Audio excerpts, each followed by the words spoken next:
Assalamualaikum warahmatullahi wabarakatuh.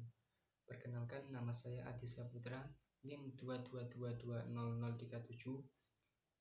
Prodi Pendidikan Bahasa Arab, IAIN Pekalongan, akan mempresentasikan ulangan akhir semester Ulumul Quran. Pengertian muhkamat dan mutasyabihat. Kata muhkam adalah isim maf'ul yang berasal dari kata hakama menjadi ahkama, yang berarti menyempurnakan, menetapkan, dan memutuskan. Sedangkan secara istilah, muhkam adalah lafadz Al-Quran yang dapat diketahui maksudnya dengan jelas tanpa menimbulkan dalam memahaminya.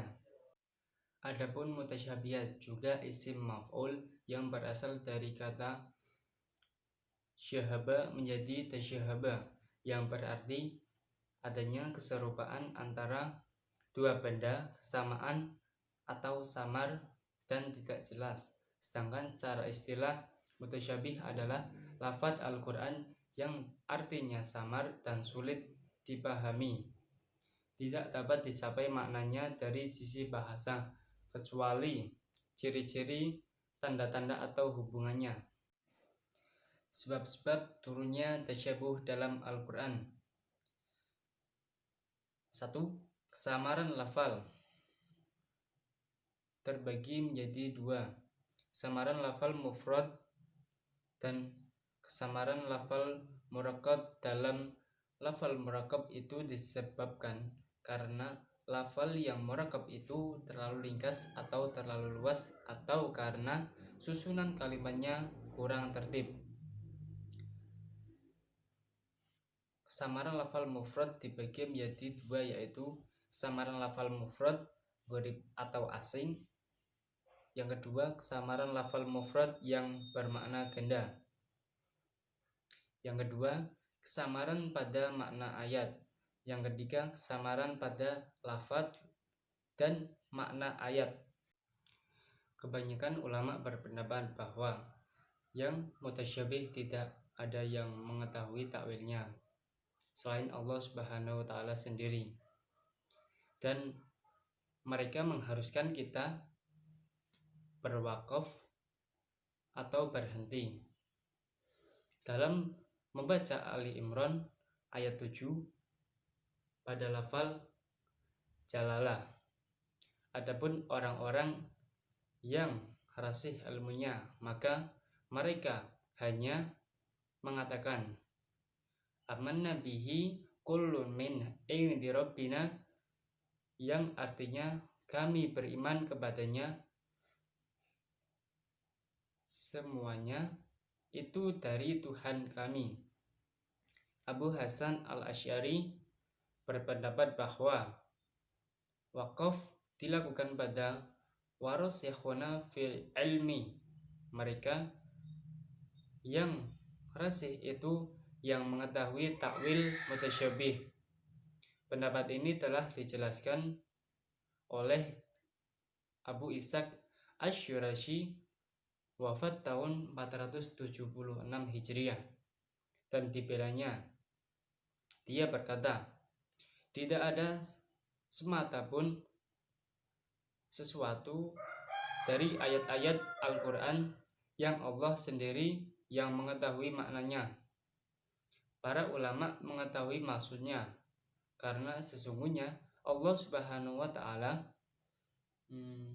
menyebutkan firman-Nya ini dalam rangka menguji para ulama.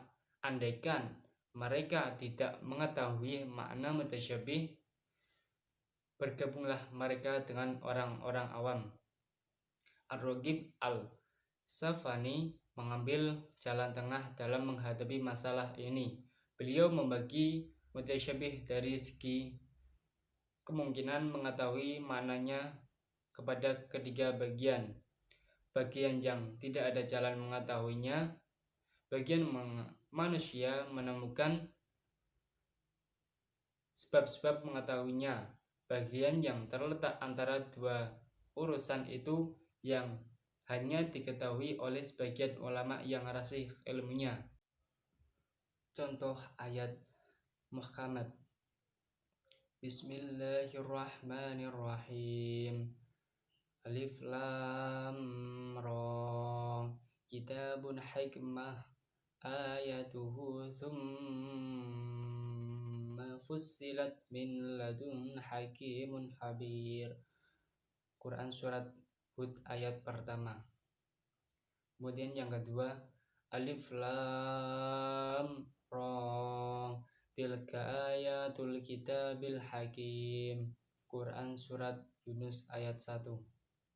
Kemudian yang ketiga, wa innahu fi ummil kitabi ladaina la'aliyyun hakim.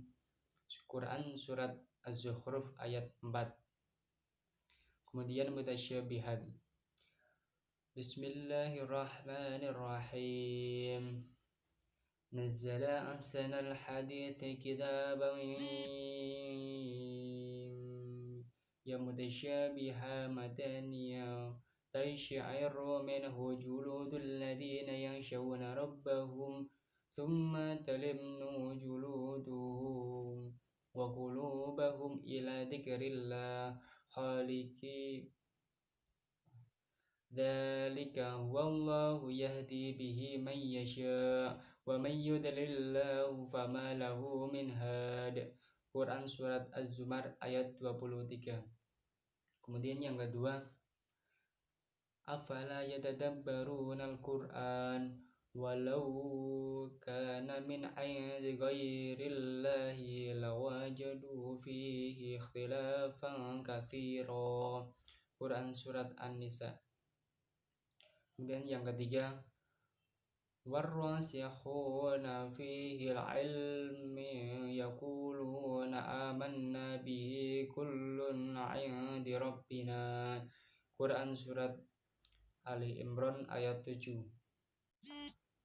Yang kelima, pendapat dan sikap ulama terhadap ayat-ayat mutasyabihat dan muhkamat. Apabila ditelusuri pendapat-pendapat ulama berkenan dengan ayat-ayat mutasyabihat dengan sifat-sifat Tuhan, maka secara garis besarnya terbagi ke dalam dua kelompok besar, yaitu menerima tanpa takwil dan menerimanya dengan takwil. Satu, menerima tanpa takwil. Mereka yang menerima dan mempercayai itu begitu saja secara a priori ayat-ayat mutasyabih ini disebut aliran salaf. Mereka tidak mau mempermasalahkannya, melainkan menyerahkan saja maksudnya kepada Allah Subhanahu wa taala. Kemudian menerima dengan takwil. Setelah generasi ulama salaf disambung oleh ulama khalaf yang mulai abad ke-3 Hijriah. Pada waktu itu sudah mulai perubahan sikap ulama dalam menghadapi ayat-ayat mutasyabihat itu. Kalau dulu sedikit pun tidak boleh ditanyakan, apalagi mendiskusikannya, maka pada periode khalaf ini ulama sedikit toleran dan berlapang dada dalam menghadapi pemikiran yang tumbuh berkenan dengan pemahaman ayat-ayat mutasyabihat tersebut. Namun sebagian besar mereka masih tetap memegangi pendapat lama yang menolak setiap upaya interpretasi terhadap ayat-ayat mutasyabihat dalam bentuk apapun.